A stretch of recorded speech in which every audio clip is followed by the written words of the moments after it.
bully of yours was a human, and Lindsey Graham was also a human, although like not a great guy. But it does, I don't know. I guess it does say more about the people that have tried to find a kind word for someone they really disagreed with and maybe didn't like.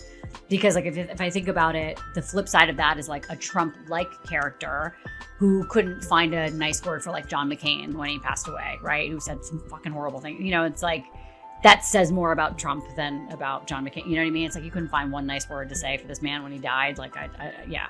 So I don't know. I get the instinct to be like, you don't want to speak ill of the dead. Because one thing that like I can't not see from what Lindsey Graham's legacy was how easily he spoke about death and war. And war seems like, you know, you hear, you know, veterans' tales of these things and like just the violence and the shock it causes and how easy he was to like call on for more wars.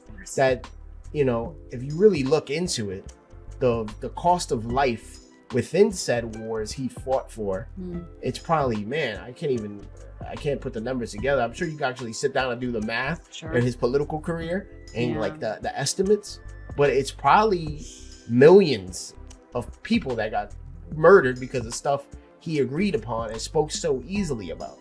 So it's one of those things that it's like, if you're putting that forth and you know that there's innocent people dying in the tens of thousands and even millions, it's like, how are you gonna ask for empathy at your moment? Yeah, it doesn't mean anything to those people. It's not them going to war. It's not even their family members going to war. It's not, you know, it's for the most part, right? The military is made up of like lower socioeconomic status people who were sucked into the military with the promise of like a free college education, or, you know, the kind of money when you were 18 that you couldn't even imagine getting your hands around. And, you know, most rich people don't end up in the military. If they do, they end up in the officer corps, and it's like they're not going to be on the front lines, putting their lives on the line.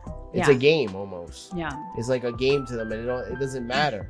And it's like, I just don't know how you can treat characters like that who were so vile in one way